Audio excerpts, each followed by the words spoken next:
भाग 20। पृथिव्यां त्रीणि रत्नानि जलमन्नं सुभाषितं मूढ़ैः पाषाणखण्डेषु रत्नसंज्ञा विधीयते। हीरा, मोती, पन्ना, स्वर्ण आदि चाणक्य की दृष्टि में पत्थर के टुकड़े मात्र हैं। वे कहते हैं कि पृथ्वी के सभी रत्नों में जल, अन्न और मधुर वचन सबसे बहुमूल्य रत्न हैं। इनके महत्व को बताते हुए चाणक्य कहते हैं कि जल एवं अन्न द्वारा मनुष्य की प्राण रक्षा होती है, उनके शरीर का पोषण होता है, बल बुद्धि की वृद्धि होती है, मधुर वचनों द्वारा शत्रुओं को भी जीतकर अपना बनाया जा सकता है। इसलिए ये रत्न अत्यंत बहुमूल्य होते हैं। लेकिन जो मनुष्य इन रत्नों को छोड़कर पत्थरों के पीछे दौड़ते हैं, उनका संपूर्ण जीवन दुखमय हो जाता है। यद्यपि उन पत्थरों के बिना रहा जा सकता है, लेकिन इन बहुमूल्य रत्नों के बिना जीवन की कल्पना असंभव है।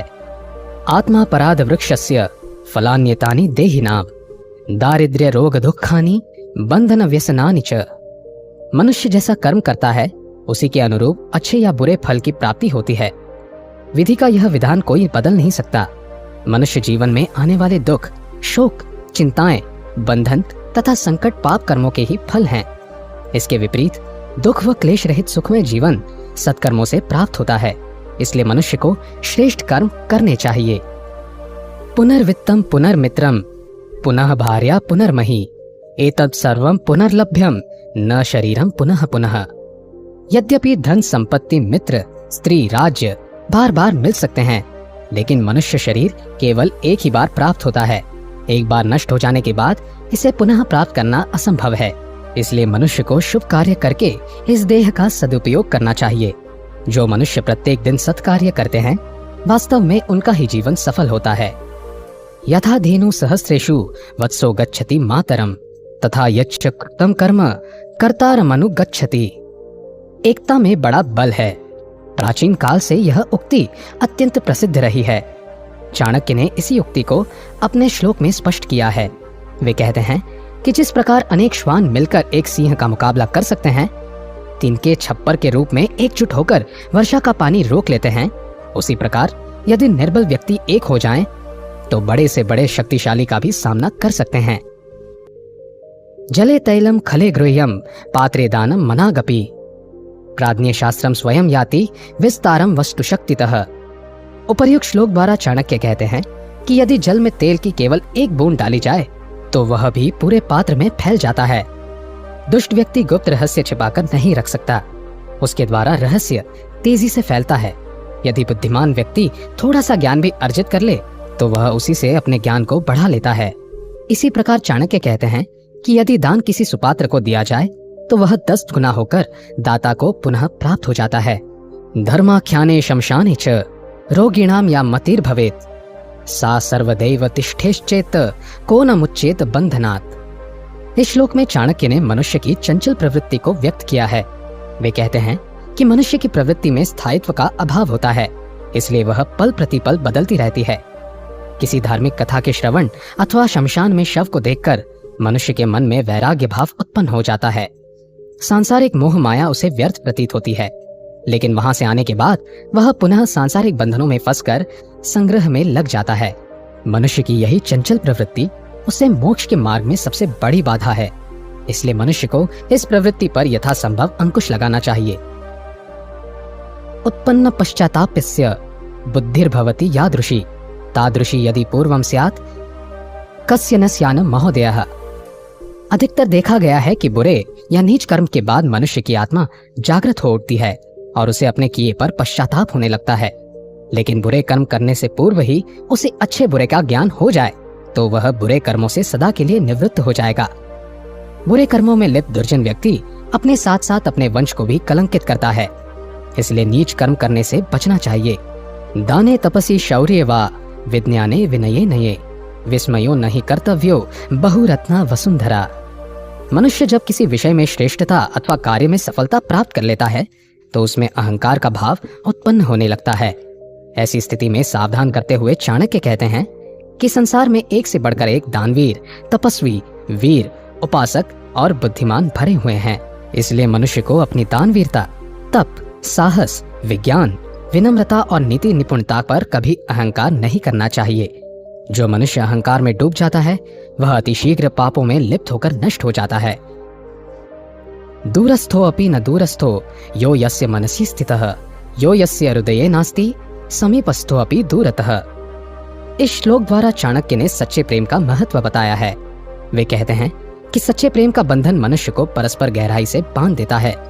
ऐसी स्थिति में यदि व्यक्ति दूर हो तो भी मनुष्य उसे अपने आसपास ही अनुभव करता है। इसके विपरीत यदि किसी व्यक्ति के साथ स्नेह नहीं है तो उसके पास होने पर भी वह संबद्ध रहता है। इस कथन को स्पष्ट करते हुए चाणक्य कहते हैं कि मनुष्य का यदि ईश्वर के साथ स्नेह बंधन जुड़ जाए तो वे सदैव निकट ही अनुभव होते हैं। इसलिए मनुष्य को भक्ति द्वारा ईश्वर से स्नेह का बंधन जोड़ लेना चाहिए। यस्य चा प्रियमिच्छेत तस्य ब्रूयात् सदा प्रियम व्याधो मृगवधम कर्तुम गीतम गायाति सुस्वरम। मधुर वाणी का महत्व बताते हुए चाणक्य कहते हैं कि जिस प्रकार सपेरा बीन द्वारा मीठी तान छेड़कर सर्प को वश में कर लेता है, शिकारी मृग को वश में कर लेता है, उसी प्रकार मनुष्य मधुर वचन बोलकर किसी को भी अपने वश में कर सकता है। मीठी वाणी द्वारा वह शत्रुओं को भी जीत लेता है और उसके समस्त मनोरथ सिद्ध हो जाते हैं। अत्यासन्ना विनाशाय दूरस्था न फल प्रदाः सेवितव्यम मध्य भागेन राजा वन्येर गुरु स्त्रियः।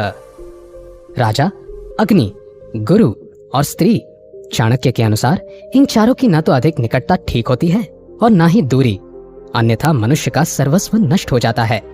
राजा और गुरु की निकटता से व्यक्ति अहंकार होकर दोष युक्त हो जाता है, जबकि दूर रहने से वह सदैव उपेक्षित रहता है। निकट आने पर अग्नि जलाकर भस्म कर देती है तथा दूर रहने पर ऊर्जा एवं प्रकाश की कमी हो जाती है। स्त्री की निकटता अनेक विकार उत्पन्न करती है तथा दूर रहने पर उसके पथभ्रष्ट होने का भय रहता है। इसी स्थिति से बचने के लिए चाणक्य कहते हैं कि मनुष्य को मध्य मार्ग द्वारा इसका उपाय निकालना चाहिए। वह प्रयास करे कि न तो इनके अधिक निकट आए और न ही अधिक दूर हो। अग्निरापः स्त्रियो मूर्खाः सर्पाराजकुल्लानि च नित्यम यत्नेन सेव्यानि सद्यः प्राणहराणि षट्। चाणक्य ने श्लोक द्वारा कुछ ऐसे प्राणियों का उल्लेख किया है जिनके व्यवहार करते समय मनुष्य को सदा सावधान रहना चाहिए। वे कहते हैं कि अग्नि, जल, स्त्री, मूर्ख व्यक्ति, सांप और राज परिवार ये मनुष्य के लिए उपयोगी तो है ही, लेकिन असावधान रहने पर उसके लिए विनाशकारी भी बन जाते हैं। इसलिए इनके साथ सोच विचार कर व्यवहार करना चाहिए। स जीवति गुणा यस्य यस्य धर्मः स जीवति गुण धर्म विहीनस्य जीवितम निष्प्रयोजनम। चाणक्य ऐसे मनुष्य के जीवन को सार्थक मानते हैं जो दया, प्रेम, परोपकार, सहनशीलता आदि गुणों से परिपूर्ण है। वस्तुतः उनकी दृष्टि में ऐसे मनुष्य ही जीवन जीने के वास्तविक पात्र होते हैं। इन गुणों के अभाव में मनुष्य जीवन निरर्थक है। इसलिए उपर्युक्त गुणों को ग्रहण करना चाहिए जिससे मनुष्य का जीवन सफल हो सके। यदि इच्छसि वशीकर्तुं जगदेकेन कर्मणा परापवादस्य भ्यो गाम चरन्ति निवारय। उपर्युक्त श्लोक द्वारा चाणक्य परनिंदा के विषय में अपने विचार स्पष्ट करते हुए कहते हैं कि परनिंदा समस्त कर्मों में अत्यंत नीच और बुरा कर्म है। यदि मनुष्य इस कर्म को त्याग दे तो वह संपूर्ण संसार को अपने वश में कर सकता है। अर्थात निंदा को त्यागने से समस्त सुख मनुष्य के अनुकूल हो जाते हैं। प्रस्ताव सदृशम वाक्यम प्रभाव सदृशम प्रियम आत्मशक्ति समम कोपम यो जानाति स पंडितः। चाणक्य के अनुसार केवल वही व्यक्ति बुद्धिमान है जो समय के अनुरूप वार्ता करे, शक्ति के अनुरूप पराक्रम करे तथा सामर्थ्य के अनुरूप क्रोध करे। परंतु यदि मनुष्य प्रसंग से हटकर बात करे, शक्ति के प्रतिकूल आचरण करे तथा अनावश्यक क्रोध करे तो वह बुद्धिमान होकर भी मूर्ख कहलाता है।